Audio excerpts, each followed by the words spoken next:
Membangun rel kereta api melalui Himalaya membutuhkan 72 terowongan, 851 km pekerjaan bawah tanah, dan 793 triliun rupiah.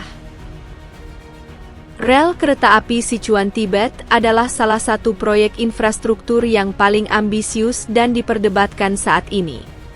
Himalaya selalu menjadi penghalang alami, tetapi rel kereta api baru ini bertujuan untuk mengubahnya. Mari kita lihat lebih dekat proyek tersebut.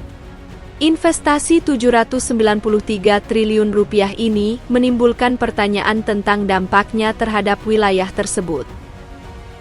Dalam video hari ini, kita akan membahas apa arti proyek infrastruktur besar ini bagi wilayah tersebut. Jika Anda menyukai video kami, silakan klik untuk berlangganan, agar Anda tidak ketinggalan video terbaru kami. Sekarang, mari kita masuk ke topik hari ini. Jalur kereta api Sichuan Tibet memiliki panjang 1.629 km, dan dibangun di atas beberapa kondisi alam terberat di planet ini. Jalur ini akan menghubungkan Chungju, ibu kota provinsi Sichuan ke Lhasa, ibu kota Tibet, yang mencakup jarak yang mirip dengan jarak dari kota New York ke Miami. Saat ini, perjalanan dari Chungju ke Lhasa memakan waktu sekitar 48 jam, tetapi setelah jalur kereta api selesai, perjalanan hanya akan memakan waktu 13 jam. Proyek ini dibagi menjadi beberapa bagian, dengan beberapa sudah beroperasi. Bagian pertama dari Chungju dibuka pada 28 Desember 2018, dan segmen Lhasa dimulai pada 25 Juni 2021. Jalur kereta api ini adalah jalur elektrifikasi pertama di Tibet, dan jalur kereta api berkecepatan tinggi pertama di dataran tinggi Tibet. Jalur kereta api ini mengesankan mengingat kesulitan yang dihadapi. Ini bukan kereta biasa.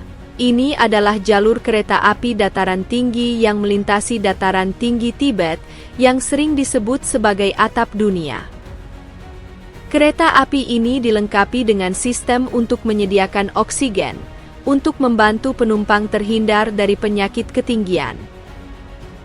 Jalur kereta api ini menghadapi perubahan ketinggian 3.000 meter, dimulai dari cekungan Sichuan pada ketinggian sekitar 300 meter di atas permukaan laut. Jalur ini mencapai Lhasa pada ketinggian 3.000 meter, dengan 90% jalur kereta api berada di atas ketinggian 3.000 meter. Beberapa bagian rel kereta akan dibangun pada ketinggian yang lebih tinggi dari Mont Blanc, gunung tertinggi di Eropa Barat. Untuk menggambarkan skala proyek, rel kereta akan memiliki 72 terowongan, dengan total panjang 851 km, yang lebih dari setengah panjang rel kereta. Terowongan terpanjang memiliki panjang 42,5 km, melampaui terowongan Channel antara Inggris dan Prancis, yang dikenal sebagai salah satu dari 7 keajaiban dunia modern. Segmen Lhasa sendiri akan membutuhkan 47 terowongan dan 121 jembatan, melintasi lembah Sungai Yarlung Tsangpo sebanyak 16 kali. Namun, ketinggian bukanlah satu-satunya kesulitan. Para insinyur menghadapi suhu ekstrim dan tanah yang membeku secara permanen. Membangun rel kereta yang stabil di tanah yang membeku hampir sepanjang tahun sangatlah sulit, mirip dengan membangun di pantai saat air pasang. Perubahan suhu di area ini dapat sangat parah, mulai dari musim panas yang sangat panas hingga musim dingin yang membeku. Para insinyur harus membuat rel dan struktur yang dapat menangani perubahan suhu yang drastis ini tanpa kerusakan.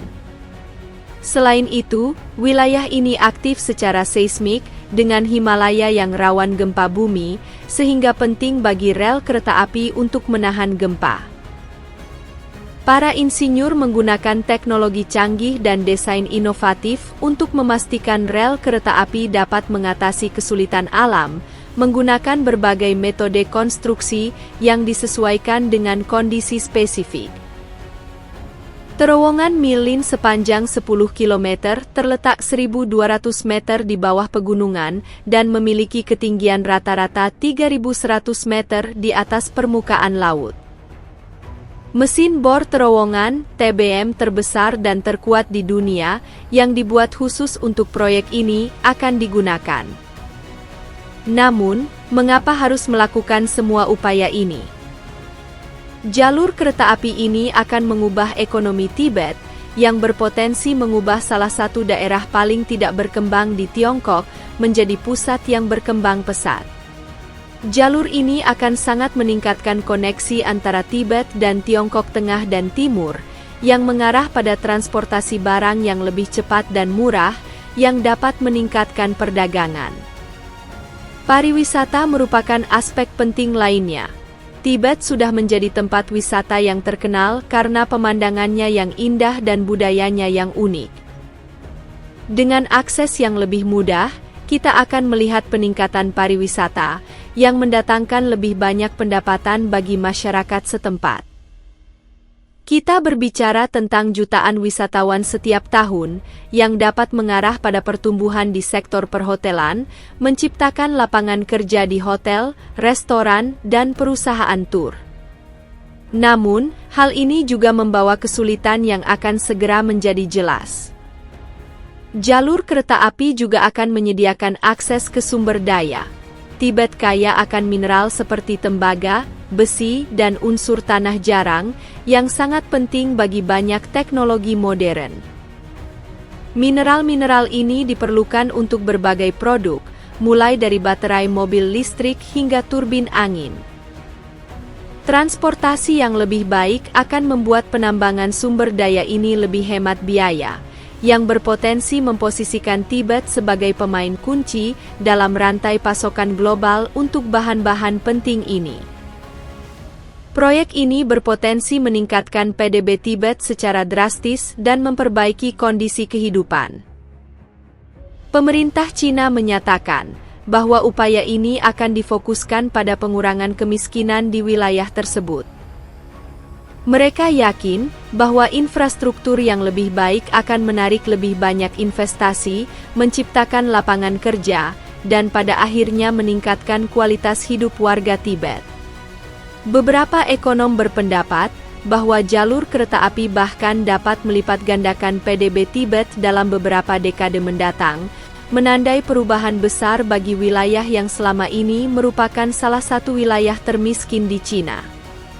Namun, kita harus berhati-hati tentang manfaat ekonomi ini dan mempertimbangkan masalah lingkungan yang serius yang terkait dengan proyek tersebut. Tibet memiliki ekosistem yang rapuh, yang sering disebut kutub ketiga karena cadangan air tawarnya yang besar. Polusi merupakan masalah lain. Semakin banyak wisatawan akan menghasilkan lebih banyak sampah, dan wilayah tersebut tidak memiliki sistem pengelolaan sampah yang baik. Kami telah melihat masalah serupa di tempat wisata lain, di mana pemandangan yang indah menjadi dipenuhi sampah.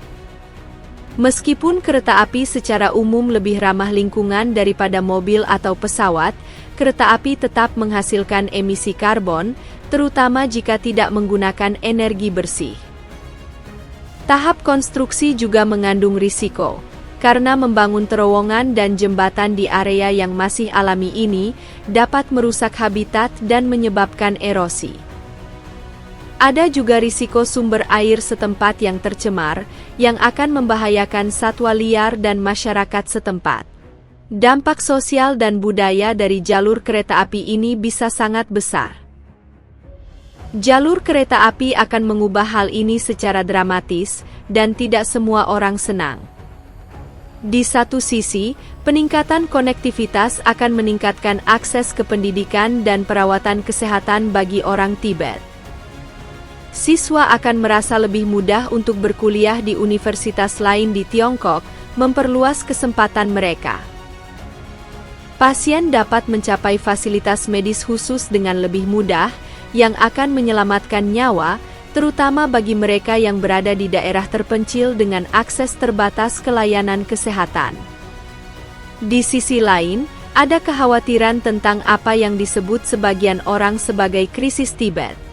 Jalur kereta api tersebut akan menyebabkan masuknya migran dan wisatawan Tiongkok yang dapat membanjiri komunitas Tibet setempat. Beberapa pihak khawatir hal ini akan mengubah budaya dan gaya hidup Tibet. Selain itu, meskipun jalur kereta api dapat menciptakan peluang ekonomi, ada risiko bahwa manfaatnya hanya dinikmati oleh pendatang baru atau perusahaan besar, bukan penduduk lokal Tibet. Situasi ini telah terjadi di daerah-daerah lain yang tumbuh pesat, di mana penduduk setempat terkadang merasa kewalahan oleh perubahan yang cepat. Rel kereta api ini memiliki nilai strategis yang besar. Ini akan memungkinkan Beijing untuk memberikan kontrol yang lebih besar atas Tibet, sebuah wilayah yang telah mengalami ketegangan dan kerusuhan sebelumnya. Rel kereta api ini akan memfasilitasi pengerahan pasukan keamanan yang lebih cepat jika diperlukan. Namun, India, tetangga Cina, sangat khawatir tentang perkembangan ini. Ada sengketa perbatasan yang sudah berlangsung lama antara India dan Cina di wilayah Himalaya. India khawatir bahwa rel kereta api ini dapat memberi Cina keunggulan militer di wilayah tersebut.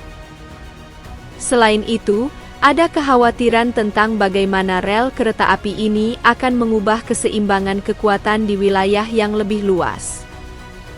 Beberapa ahli percaya bahwa hal ini adalah bagian dari inisiatif Sabuk dan Jalan Cina, yang bertujuan untuk menciptakan jalur sutra modern yang menghubungkan Asia, Eropa, dan Afrika. Kita juga harus mempertimbangkan potensi dampaknya pada jalur perdagangan internasional. Jika jalur kereta api ini terhubung dengan jaringan di negara lain, hal itu akan mengubah pola perdagangan global. Barang yang saat ini diangkut melalui laut mulai bergerak melalui darat, yang akan menghindari titik rawan maritim tradisional seperti Selat Malaka. Jadi, apa pendapat orang Tibet tentang semua ini? Ini rumit, pendapat setiap orang berbeda-beda, dan penting untuk menyadari bahwa mendapatkan pemahaman yang lengkap merupakan kesulitan, karena pembatasan hak berbicara di wilayah tersebut. Satu hal yang pasti, kereta api Sichuan Tibet akan mempengaruhi masa depan Tibet, Tiongkok, dan seluruh wilayah Himalaya selama bertahun-tahun. Apa pendapat Anda tentang hal ini? Silakan bagikan di kolom komentar di bawah. Jika Anda merasa video ini bermanfaat, jangan lupa untuk menyukai, membagikan, dan berlangganan untuk mendapatkan informasi terbaru dari kami.